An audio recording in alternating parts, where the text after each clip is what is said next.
veux montrer aussi que le souverainisme est une pensée tout à fait moderne de nos jours et qui peut apporter un grand renouveau politique.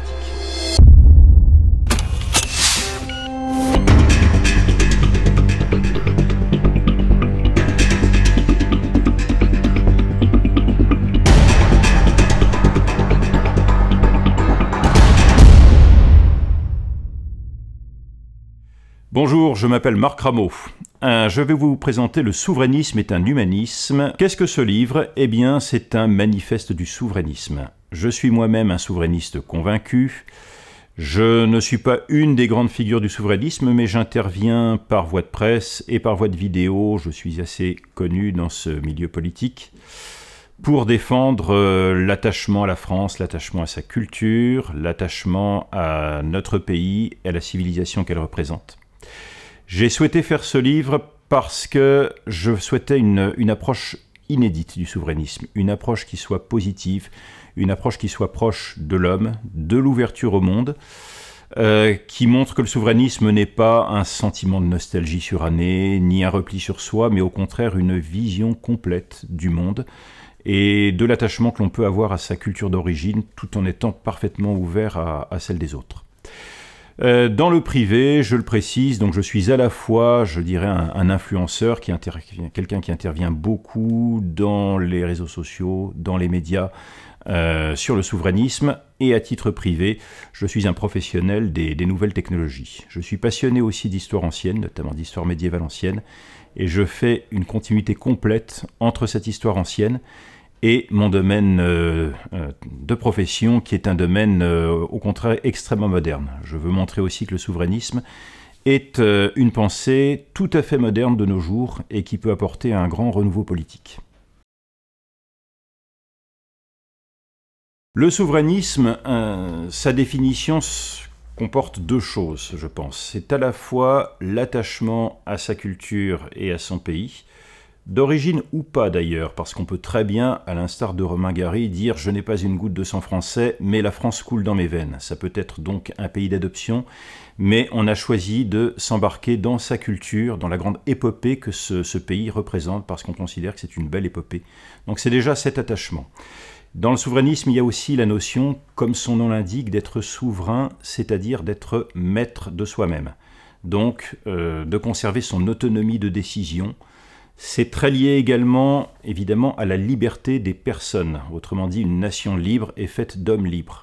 Et les deux vont de pair. C'est la raison pour laquelle les contempteurs du souverainisme, aujourd'hui, s'attaquent et à ce qui est la nature de l'homme et ce qui est la nature des nations. Ceux qui veulent la mort des nations veulent souvent aussi la mort de l'homme.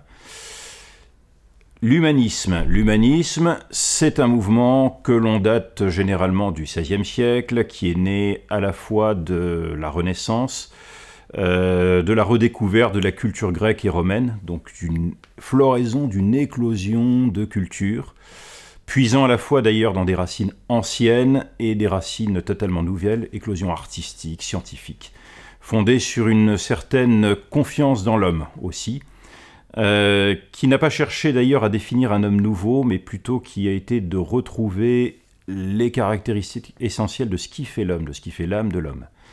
Donc une des grandes figures qu'on cite souvent dans l'humanisme, c'est Rabelais en France, puisqu'à la fois il y a cette confiance et cette truculence qu'on peut avoir dans la vision que l'on a de l'homme. Le titre est volontairement provocateur, parce qu'effectivement, on associe peu souvent le souverainisme à l'humanisme. Et ça, c'est la première partie tout à fait inédite de ce livre. Je maintiens qu'au contraire, le souverainisme est aujourd'hui la continuation de l'humanisme, et que ceux qui sont les contempteurs du souverainisme, ceux qui veulent la mort des nations, veulent aussi la mort de l'homme. De différentes façons. Ça va être, par exemple, dans le postmodernisme, le transhumanisme, on veut la mort de l'homme, on veut un homme artificiel, complètement transfiguré.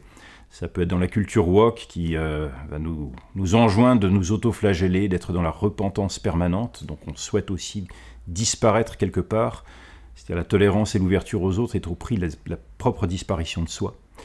Ça peut être dans l'européisme ou le mondialisme, et ce qui est dommage, parce qu'il y a eu de grandes figures qui ont été des figures humanistes dans ce domaine-là. J'ai regardé récemment une biographie de Simone Veil, Malheureusement, aujourd'hui, le rêve européen est devenu beaucoup plus un cauchemar bureaucratique, c'est-à-dire que l'homme n'y a plus de place. On est beaucoup plus maintenant dans une bureaucratie abstraite, technocratique, dans laquelle on évince et les nations et l'homme. Très bonne question. On se dit que beaucoup de gens disent « sans l'Europe, la France n'est rien ou n'est plus rien ». Je trouve que c'est une vision tout de même fondamentalement pessimiste et j'aurais tendance à inverser les choses, c'est-à-dire que l'Europe n'est rien sans des nations souveraines fortes. Est-ce que nous voulons une Europe qui dilue, qui noie finalement toute la diversité culturelle de ces nations d'origine? Ou est-ce que nous voulons conserver justement la richesse de chaque nation, les excellences que chacune peut avoir? On dit souvent que c'est la somme des forces, ou c'est peut-être un affrontement coopération des excellences qui parvient à la richesse des nations. Donc le gros reproche que je fais à l'européisme actuel et mondialisme, c'est le nivellement par le bas, c'est de vouloir finalement, au prix de l'ouverture, une humanité standardisée, une humanité qui n'a plus d'aspérité. Quelque part, Gaspard Proust, le humoriste, le disait récemment, l'idéologie mondialiste ou woke a un problème avec l'altérité, c'est-à-dire que quelque part c'est la négation de la diversité culturelle, alors que ce sont plutôt des idéologies qui se réclament justement de l'ouverture, mais elles souhaitent une humanité standardisée, une humanité qui n'aurait plus finalement de caractéristiques propres. Je crois que la France justement peut jouer un grand rôle, et la culture française, pour apporter sa pierre à la culture européenne. Je montre dans ce livre en fait que à la fois il faut reconstruire certaines identités, pas une identité au sens agressif du terme, mais au sens retrouver à la fois le sens de la personne, ce qui fait de l'âme de chacun de nous en tant que personne, pas en tant qu'individu, c'est-à-dire individu atomisé, individu qui a coupé toutes ses racines, toute sa mémoire, toute sa culture, mais notre personnalité au sens propre est également identité d'une nation. Toujours pas dans un sens agressif, mais dans le sens qu'est-ce qui la différencie, quel est finalement le génie français. Je crois qu'une Europe sera beaucoup plus profitable à tous si elle respecte l'ensemble de ses diversités. Et actuellement, l'européisme les écrase.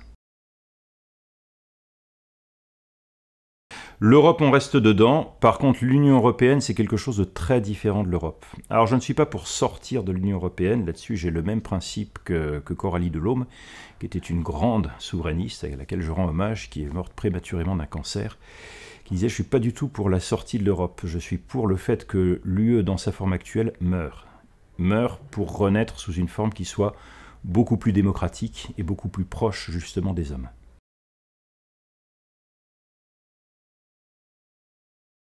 Alors, certainement pas dominer les autres États. Je pense, de toute façon, on dit souvent que les nations, ou l'attachement à la nation, a créé la guerre ou a créé les antagonismes. En fait, comme le faisait remarquer Michel Onfray, pas du tout. La cause de la Première ou de la Deuxième Guerre mondiale, ça n'a pas du tout été les nationalismes. Ça, c'est une vision très scolaire de l'histoire. Ça a été plutôt des volontés hégémoniques, celles de gens qui voulaient bâtir des empires. À partir du moment où vous souhaitez effectivement vous étendre, dominer et imposer l'ensemble de votre mode de vie et de votre culture aux autres, là vous êtes dans une hégémonie, dans un pan quelque chose. Ça a été un pan-germanisme, il y a eu un pan-soviétisme, il y a un pan-américanisme, il y a un pan-islamisme. Je ne veux pas du tout qu'il y ait un pan-francisme. Certainement pas. C'est d'ailleurs assez paradoxal, on reproche à l'attachement à la nation finalement d'être quelque chose d'agressif. Or, c'est un peu antinomique avec le fait de se définir des frontières. Une frontière, par définition, c'est justement une chose au-delà de laquelle on ne va pas. C'est-à-dire qu'on va filtrer tout de même et se protéger un minimum d'agressions extérieures, mais c'est aussi l'injonction de ne pas agresser les autres. C'est en cela que le souverainisme est d'ailleurs très ancré dans le fonctionnement du vivant. La cellule vivante, qu'est-ce que c'est? Ce n'est ni un blocos, c'est pas une autarcie, c'est pas non plus quelque chose d'ouvert à tout vent, c'est pas une éventration. Blocos, autarcie ou éventration, ce sont deux formes de la mort, de la nécrose. Une cellule vivante, elle a une membrane, c'est-à-dire une frontière, donc c'est une citadelle.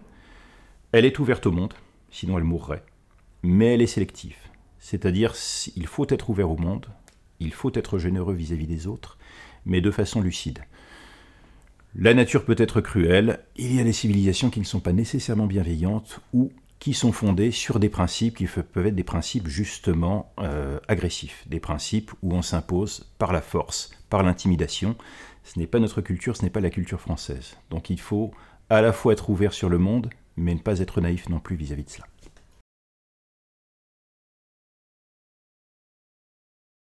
Vous avez raison de dire, parce que trop souvent, le souverainisme, à la limite, c'est une bande de copains qui va au café et qui regrette quelque part les vieux films des années 70 avec Jean Gabin, Marcello Mastroianni, et qui dit, bon, finalement, et c'est souvent les adversaires du souverainisme qui font remarquer, vous n'avez pas de pensée politique. C'est pour cela que j'ai écrit ce livre, en disant, vous n'avez qu'un sentiment, finalement, en disant c'était mieux avant, bon, une sorte de sentiment de nostalgie. Avant la constitution d'un pays, je vais y venir, il y a même déjà une vision de l'homme. Et ça, c'est l'aspect totalement inédit de ce livre. Donc avant les racines politiques, il y a les racines philosophiques. Je ne vais pas rentrer dans des grands débats et je ne veux pas non plus abattre toutes mes cartes, mais je le dis au lecteur, il y a quelque chose de tout à fait inédit dans ce livre sur les racines philosophiques du souverainisme. Donc ce livre, c'est un livre de reconstruction.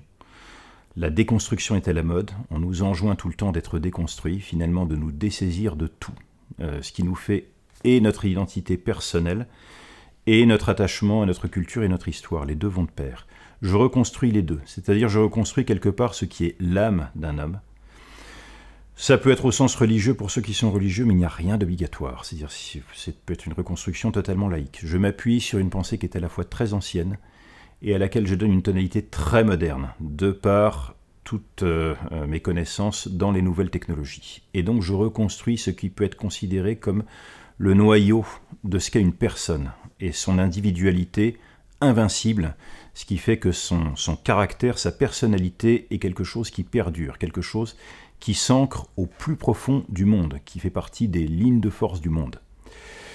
La nation, c'est également une ligne de force de l'histoire. Elle a elle-même une identité que les mondialistes sous-estiment totalement. C'est-à-dire qu'on décrète l'effacement des nations d'un trait de crayon sans se rendre compte des siècles et des millénaires que cela peut porter.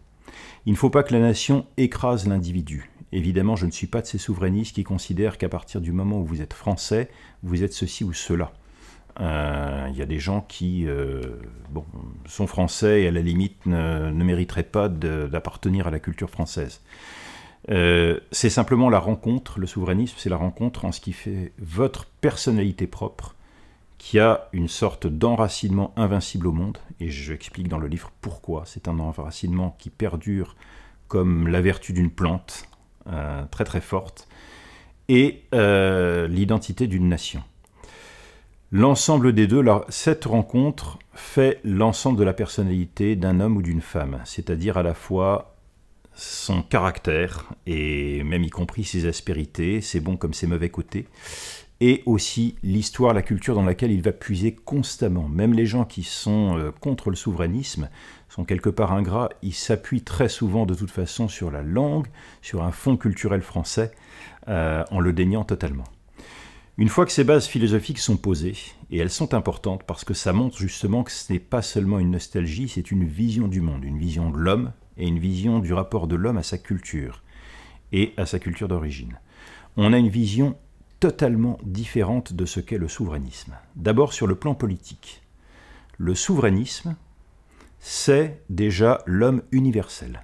Ça paraît choquant, ce que je dis là, puisque la plupart du temps, les opposants aux souverainistes disent « Oui, mais vous êtes des souverainistes, donc forcément, vous défendez des petites particularités et les droits de l'homme, etc. » Je ferai simplement remarquer que c'est la révolution de 1789, donc quelque chose qui est inscrit profondément dans notre histoire, qui a édicté la Déclaration des droits de l'homme et du citoyen, qui est au fondement aussi de la Constitution française, par le peuple et pour le peuple, qui a également fortement inspiré le préambule à la Constitution américaine, le fameux « We the People ». Et ça ne choque personne, mais vous prenez les États-Unis, qui sont souvent considérés justement comme une grande nation universaliste, accueillant toutes les origines. Les États-Unis sont aussi un melting pot Melting pot, ça veut dire qu'il faut vous fusionner. Donc c'est un pays qui est très très exigeant et intransigeant sur l'attachement à la patrie, à la nation. Quand un Américain entend l'hymne américain, le Stars and Stripes, il faut qu'il mette la main sur son cœur. Et ça ne choque personne, la France est peut-être le seul pays dans lequel l'attachement à sa nation et à sa culture est vu négativement. Dans tous les autres pays, et j'ai beaucoup voyagé, ce n'est pas le cas. Vous allez en Angleterre, vous allez en Italie, en Espagne, vous allez aux États-Unis, c'est tout à fait normal. Le souverainisme, c'est l'homme universel, c'est l'universalité, mais ce n'est pas une universalité abstraite, hors sol. C'est l'idée d'un homme universel, mais dans la réalité concrète d'une histoire réelle, qui s'est payée généralement du sang et de la sueur des hommes. C'est ce qui s'est passé en France. Autrement dit, c'est une vision universelle de l'homme, mais vue d'une certaine façon, vue selon un certain regard, une vision sur l'histoire qui fonde le génie national. C'est pour ça que la France, c'est d'ailleurs, et la constitution de l'État français s'est opposée à deux choses. À la fois une universalité qui serait trop abstraite, et des particularismes. Le très très grand danger, c'est de faire de la nation et de l'attachement à son pays un particularisme parmi d'autres. Et ça, c'est mortifère, parce que on se met à la merci justement de tous les communautarismes, tous les clans, tout ce contre quoi la nation a combattu. Un Romain Gary, encore une fois, je n'ai pas une goutte de sang français, mais la France coule dans mes veines, en est la parfaite illustration. Un immigré juif russe qui est tombé amoureux de la France et qui s'est mis complètement à son service. Compagnon du général de Gaulle, compagnon de la Libération. L'Athènes de Périclès. L'Athènes de Périclès, à la fois, prônait des valeurs universelles, définissait ce qu'était un homme universel, d'où d'ailleurs la tradition humaniste qu'il a reprise au XVIe siècle. Et de la même façon, l'Athènes de Périclès était fondamentalement patriote. Donc des hommes comme Périclès ou comme Socrate, esprit universel, défendaient la cité, aimaient la cité et la défendaient becs et ongles. Ce n'est en rien contradictoire. Le souverainisme, c'est l'inscription de l'universel dans une histoire concrète et réelle. On l'a déjà fait, c'est-à-dire que la France, à une certaine époque, a pu le faire. La Révolution de 1789 en avait posé les fondements. Elle a échoué par certains côtés parce qu'elle était suivie de la terreur. Souvent, les souverainismes se rattachent au gaullisme, qui a été effectivement peut-être une période qui l'a le mieux illustré. C'est-à-dire que la nation française avait repris l'ensemble des valeurs, je dirais, de 1789, sans nier son histoire, c'est-à-dire qu'il ne faut pas, comme le disait Raymond Aron, que la Révolution française obère l'ensemble du passé de la France, de son passé culturel, littéraire. La France n'est pas née en 1789, elle n'est pas née non plus au XIXe siècle. Vous avez beaucoup de gens parmi, je dirais, des universalistes abstraits, ceux que j'appelle les universalistes abstraits, hein, Gilles Clavreul, qui donne un certificat de naissance à la France au XIXe siècle. En gros, tant que l'État français tel qu'on le connaît maintenant, avec Jules Ferry, n'était pas né, la France n'existait pas. Dans ces cas-là, Chrétien de Troyes, Corneille, Racine, Molière, font partie d'un fond culturel. Le pays a existé avant la nation, qui a existé elle-même avant l'État. Donc il est important d'embarquer l'ensemble de l'histoire. Le général de Gaulle a assez bien personnalisé et incarné cet ensemble. C'est aussi évidemment la fameuse citation de Marc Bloch, où on dit qui dit qu'on ne comprend rien finalement à ce qu'est être français et être un citoyen français, si à la fois on ne comprend pas le sacre de Reims et la fête de la Fédération. Donc deux aspects qu'il ne faut surtout pas dissocier.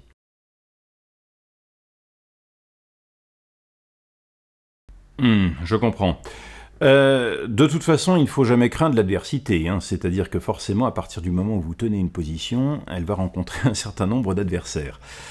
Je dirais aussi, il ne faut pas se tromper de combat ou caricaturer les combats. Ce qui me gêne dans la pensée woke, ce n'est pas évidemment d'aller lutter contre une certaine vision réactionnaire de l'homme et de la femme. Ça, je ne peux être que d'accord. Ce qui me gêne, c'est que ils le font en supprimant, en détruisant les termes de la discussion. C'est valable pour l'identité homme-femme, mais c'est valable pour tout un tas d'autres sujets. C'est un petit peu le réflexe aujourd'hui, et de l'européisme et du mondialisme. C'est-à-dire que, par exemple, dans l'européisme, pour éviter la guerre, il faut quelque part anéantir sa propre identité et même anéantir peut-être sa propre agressivité. Or, on sait, le monde n'est pas binaire, il n'est pas bébête, il n'est pas lénifiant et bêtifiant. Quand vous travaillez quelqu'un, vous avez un mélange à la fois de coopération et d'affrontement. Et ce qui fait la richesse quand vous travaillez professionnellement avec quelqu'un, c'est ce mélange des deux. Vous savez que vous allez vouloir tout de même faire valoir votre point de vue, lui aussi, l'ensemble va s'équilibrer. On ne fait une bonne paix pas avec des pacifistes, mais avec des guerriers repentis. C'est-à-dire qu'on a accepté de s'affronter. Sur la question homme-femme, il y a un chapitre qui va probablement beaucoup déranger beaucoup de gens dans mon livre, effectivement, parce qu'il est un petit peu provocateur. Le wokisme a eu tendance à dire, bon, puisqu'on veut éviter une vision réactionnaire de la relation homme-femme, on va carrément supprimer ce qui fait l'identité féminine et masculine. On va considérer que ça n'existe pas. J'ai répondu, vous le verrez, c'est pareil, je ne veux pas abattre toutes mes cartes, par une sorte d'hypersexualisation, au contraire, de la relation et du jeu amoureux entre l'homme et la femme, qui n'est pas caricatural. J'ai essayé d'apporter toute la nuance que cela nécessite. Donc je m'exprime effectivement sur des sujets assez dérangeants, y compris sur ce qui peut être la quintessence de la sexualité et du jeu amoureux. Je le dis aussi parce que c'est des choses qu'on rencontre très souvent dans la littérature. Je remarque le côté très inconscient et hypocrite, parce qu'en fait, tout ce dont je parle, vous le retrouvez sous la plume de Milan Kundera, par exemple. Vous le retrouvez sous la plume d'Albert Cohen. Également dans de la littérature beaucoup plus bon marché, mais qui a eu un très grand succès, qui montre qu'il y a des invariants psychologiques. Maintenant, vous le verrez, la vision que j'ai du rapport féminin-masculin n'est absolument pas ni réactionnaire, elle n'assigne aucun rôle social à l'homme ou à la femme.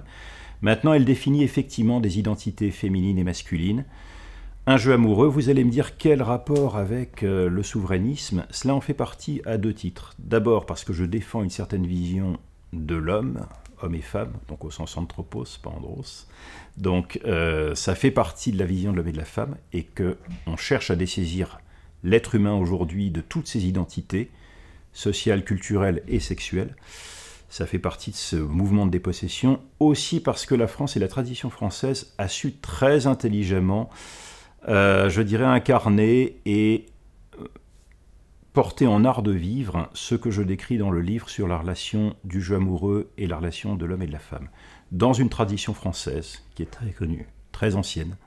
Mais je dirais que la France s'est illustrée dans ce domaine pour montrer que oui, on peut parfaitement conserver des identités féminines et masculines, mais n'assigner aucun rôle social prédéfini à l'homme et à la femme, et montrer toute la nuance et la finesse qu'il peut y avoir. Il n'y a pas là-dedans un rapport dans lequel l'un cherche à prendre systématiquement l'ascendant sur l'autre, même si dans le jeu amoureux, on va rencontrer à titre de jeu cette volonté et presque cette demande justement d'aller prendre l'ascendant. Mais ça n'est qu'un jeu.